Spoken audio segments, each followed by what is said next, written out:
जय हिंद दोस्तों। स्वागत है आपके अपने परिवार संयुक्त एकेडमी में। आज हम किसी सब्जेक्ट पे नहीं, बायोलॉजी के कुछ कारण की वजह से जो बायोलॉजी की कुछ पार्ट है कि आपको जानना ज़रूरी है कि आखिर लोगों में खर्राटे क्यों आते हैं। एक ये जीवन का एक भाग होता है।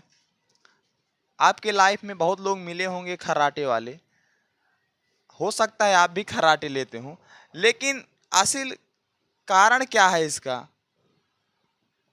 क्या वास्तव में सभी को खर्राटे आते हैं या खर्राटे का कोई महत्वपूर्ण कारण होता है? किस लिए खर्राटे आए हैं?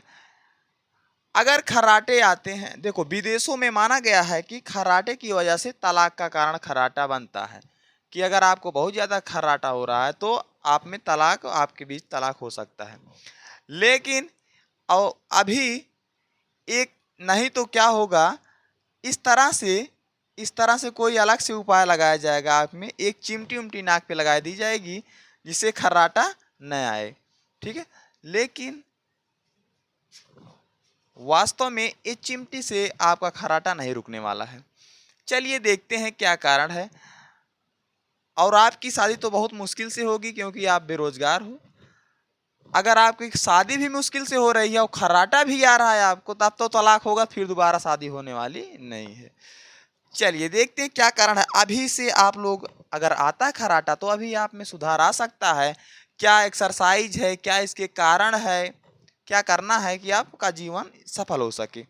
चलिए देखते हैं, इस पे कुछ हम बात करेंगे। आखिर खर्राटा क्यों आता है? चलिए देखो, हमारे मुख के अंदर एक इस तरह से एक लटका हुआ भाग होता है जिसे बोलते हैं यौला। हिंदी में लिख देते हैं यौला, बोलते हैं इसे। ये रहा यौला, ठीक। अब इसी के साइड साइड में होता है टॉन्सिल। अभी हमारा मेन मकसद टॉन्सिल का नहीं है। टॉन्सिल में क्या होता है, वैसे 10 सेकंड की बात है, सुन लो।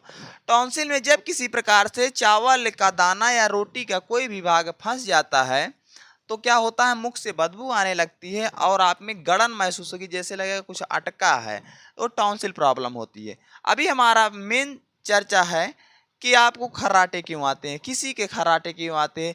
क्या अधिक मोटापा की वजह से खर्राटा आता है या सभी को खर्राटा आता है? चलिए, नहीं तो आप सोते सोते कभी कभी अपने खुद की वजह से जिसको खर्राटा आता है चौंक जाता है, आदमी कहाँ से इतना आवाज आ रहा है, ठीक।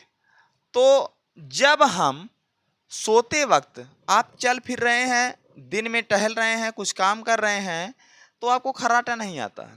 लेकिन जब आप सोते हो तब क्या हो जाता है आपके शरीर में बदलाव कि आपको खर्राटा आने लगता है। चलिए समझते हैं विस्तार से हम। जब हम सीधे सोते हैं, सीधे मान लो सो रहे हैं, ठीक। जब हम सीधे सोते हैं तो हमारा सर ऊपर की तरफ, मतलब मुख हमारा ऊपर की तरफ रहता है और सीधे सीधे सोते हैं। तो क्या होता है, जब तक हम कार्य करते हैं तब तक ठीक है, लेकिन जब हम सीधे सोते हैं तो ये यौला जो होता है, यौला, यह एकदम स्ट्रेट सीधा हो जाता है। जब यह सीधा हो जाता है तब जो हम सांस लेते हैं, वायु निकलता है तो इससे टकराता है। जब इससे टकराता है तो कई प्रकार की आवाज निकलती है, कोई नॉर्मल खर्राटा, कोई बहुत ज्यादा खर्राटा। इसका असल में कारण क्या है कि सीधा सोना या मोटापा।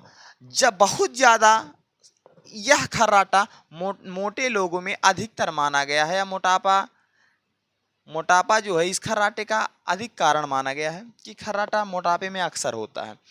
क्योंकि आपका जो गला है, गला वाले भाग में सब में क्या होगा, फैट पूरा रहता है, काफी मोटी चमड़ी हो जाती है, जिससे वायु को निकलने में ज्यादा प्रॉब्लम होती है। इसलिए जब वायु निकलती है अंदर से फेफड़े से तो इसमें टकरा के निकलती है। जब इसमें से टकरा के डायरेक्ट आ नहीं पाती है क्योंकि आप सीधे सोए हैं।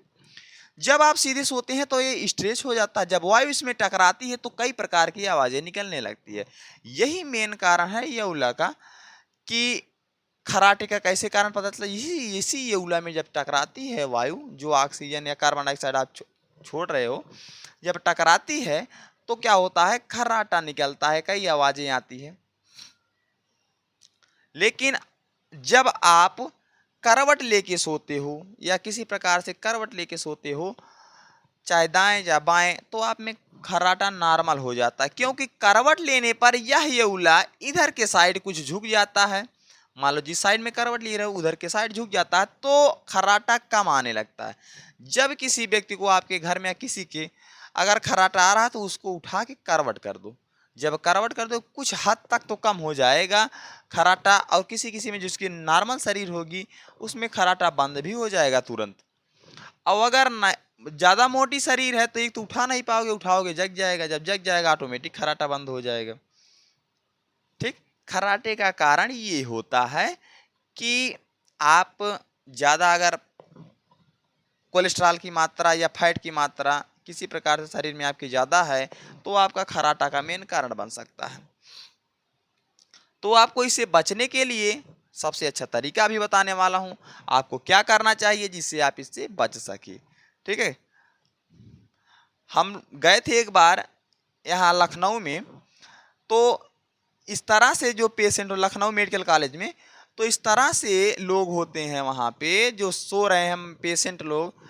तो उसमें एक लोग था ऐसा हमारे बस साइड में था, इससे लेटा था, इतना खतरनाक आवाज़ आ रही थी, इतना खतरनाक आवाज़ आ रही थी उसकी, जैसे लग रहा था जब गाय को काफ़ी समय, जैसे गाय का दूध 5 बजे निकालना है और लेट कर दिया आपने 8 बजा दिया, और गाय जैसे चिल्लाती है जिस प्रकार से, उसी प्रकार से उसके मुख से आवाज़ आ रही थी, इतना खतरनाक कि हम उठ के चुपचाप चले गए वहाँ से। तो इस तरह से कारण ना बने। देखो अगर आपका जीवन स्वस्थ है तो आप थोड़े से भी में आप अपना अच्छे से जीवन यापन कर सकते हैं। स्वस्थ शरीर के लिए आप डेली का 10,000 या 5,000 कमा रहे हैं, अगर आपका शरीर ही स्वस्थ नहीं है, आप कुछ खा पी नहीं रहे हैं, आप सेहत को लेकर परेशान हैं, तो इस पैसे का कोई महत्व नहीं। इसलिए कहते हैं कि आप एक्सरसाइज करते रहो, फिट रहो। फिट रहोगे थोड़े में, अगर आपके पास 100 रुपया है जिसमें आप 50 खा सकते हो, आप 50 सकते हो उसको, अब आप 10,000 कमा रहे हो, उसमें से आप 10 रुपया भी नहीं खा सकते, पी सकते हो, केवल पी सकते हो, पीने के लिए तो कुछ भी पी सकते हो। तो इसका हम हल देखते हैं किस प्रकार से हमको क्या करना चाहिए ताकि हम खर्राटे से बच सके। देखो अगर आप देखो, हम कई कैटेगरी के आदमी लिए हैं, 6 कैटेगरी के, इसमें आपको बताएंगे कि खर्राटा सबसे ज्यादा किस में आता है और सबसे कम किस में आता है। यहाँ पे देखो, जो यह व्यक्ति है स्ट्रेच पूरा सोया है सीधा, इसको खर्राटे आने का चांस 95% क्या 100% हो सकता है। 95% कारण बन सकता है इसका, जो सीधा सोया है। दुबला पतला शरीर है तो कोई बात नहीं, चाहे यौला सीधा हो चाहे यौला तिरछा हो, कोई मतलब नहीं, वायु आराम से निकल जाएगी। लेकिन अगर उसके फैट है अधिक या मोटा है, अगर सीधा सो गया तो उसको आने का चांस 95% हो जाता है, उसको खर्राटे आने तय हैं। और आप लोगों की तरह ये भी है, जैसे आप लोग अभी मोबाइल लेकर लेट के देख रहे हो, तो कुछ इस तरह से ये है, आप लोगों में से कोई ये महापुरुष है जो लेटे लेटे मोबाइल देख रहा है, मेरी जैसे वीडियो आप लोग देख रहे हो उसी प्रकार से ये भी देख रहा है। तो ये सोने का कोई तरीका नहीं है, ऐसा अगर आप सो जाते हो फिर भी आपका खर्राटा आने का चांस बनता है। सबसे बेस्ट तरीका होता है, चाहे आप दाएं हाथ पे सोएं चाहे आप बाएं हाथ पे, लेकिन करवट लेकर सोएं। जब आप पेट पे हाथ रख के या सीधे सोते हैं तो खर्राटे प्लस गैस बनने की ज्यादा संख्या हो जाती है।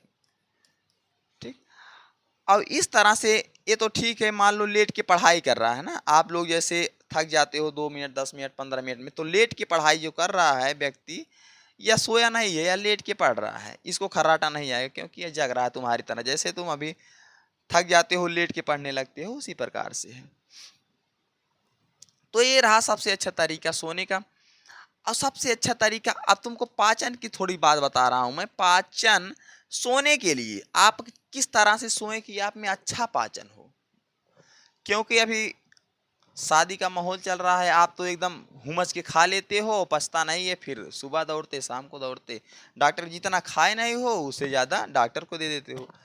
क्या करें कि हम जो भी खाएं आसानी से पच सके, किस तरह से लेटे। लेटने का कई तरीका होता है, अगर आप इस तरह से लेटते हो जिस तरह से मैं बताने वाला हूं, तो आप चाहे जितना खाए रहोगे आसानी से पच जाएगा। लेकिन आप सोने में अगर गलती करते हो तो आपको वह पचेगा नहीं, 100% गैस बनेगा, आप में तमाम पलटियां होंगी, तमाम प्रकार के सिम्टम्स होंगे जिसमें आपको डॉक्टर के पास जाना पड़ेगा। सबसे अच्छा तरीका होता है कि आप जब आपको लगे कि हम बहुत ज़्यादा खा लिए हैं, जैसे पड़ोसी उड़ोसी का न्योता मिल गया और खा लिए, ऊपर से ला के 3-4 मिठाई और दे दिया कोई, उसको भी खा लिए, फिर दोस्त के साथ गया कोल्ड ड्रिंक पिला दिया, उसको भी पी लिए, जितना खिलाया पिलाया उतना खा लिए तुम। अच्छा हुमच की जब खा लिए तो आपको क्या होगा, दिक्कत होने लगी, पेट भारी होने लगेगा, आपको लगेगी कि अब हमको पलटी हो जाए। जब ऐसा कंडीशन लगे, आप चुपचाप एक स्टेज, एक बेड हो या तख्ता हो या खटिया, चाहे जो चारपाई हो, जो भी हो, आप सीधे दाहिने हाथ के बगल करवट करके सो जाओ चुपचाप, कुछ इस तरह से। दाहिने हाथ पे करवट लेकर कम से कम 10 से 20 मिनट तक आराम से लेट जाओ। चाहे जितना खाओ, एकदम लगे कि आपको पलटी होने लगे, नहीं पचेगा खाना, चुपचाप इस तरह से सो जाओ। जब इस तरह से सो जाओगे तो ज़्यादा से ज़्यादा 10 से 20 मिनट के बाद ऑटोमेटिक पाचन क्रिया फास्ट हो जाएगी आपकी। पाचन क्रिया फास्ट हो जाएगी जिससे आप में पलटी और गैस की शिकायत नहीं होगी और खाना भी आसानी से पच जाएगा। इस तरह से 10-20 मिनट हो गया, अब आराम से किसी तरह से भी लेट सकते हो। ऐसा लेटोगे तो जल्दी खाना पच जाता है आपका। फिर चाहे इस साइड में लेटने का मतलब, लेट तो पचेगा लेकिन नींद अच्छी होगी। ठीक, सबसे अच्छा तरीका होता है दाहिने हाथ पे आप करवट लेकर सो जाएं, सबसे अच्छा तरीका होता है पाचन क्रिया का। इस तरह से लेटोगे तो गैस ज़्यादा बनेगी, आप में प्रॉब्लम होगी, ढकार आएगी, जिससे और दिक्कत होगी। ये रहे आपके जीवन में उतारने लायक कुछ बातें। देखो, पढ़ाई के साथ साथ आप लोग अगर जीवन में अपने शरीर पे ध्यान रखोगे या अपने जो दिनचर्या है उस पे ध्यान रखोगे तो ज़्यादा बेटर रहेगा, क्योंकि आप अगर स्वस्थ रहेंगे तभी पढ़ाई कर पाएंगे। आप स्वस्थ ही नहीं रहेंगे, आप दिन रात बैठे रहेंगे पढ़ाई से, जितना आप पढ़ रहे हैं उससे ज़्यादा आप दवा करा रहे हैं, कोई मतलब नहीं होगा। आप स्वस्थ रहिए, लगातार पढ़ते रहिए, और ऐसी छोटी छोटी वीडियो जो आपके जीवन में चलने लायक है, जो आपका दिनचर्या चल रहा है, जिसके माध्यम से जो भी क्रियाएं हो रही हैं उसमें छोटी छोटी पार्ट को हम अच्छे से आपको समझाते रहेंगे। इसी तरह से आपको नए नए वीडियो, छोटे छोटे वीडियो लाते रहेंगे। आप लोग लगातार बने रहिए हमारे चैनल के साथ। मिलते हैं इसी तरह कोई अच्छी वीडियो के साथ, तब तक के लिए जय हिंद।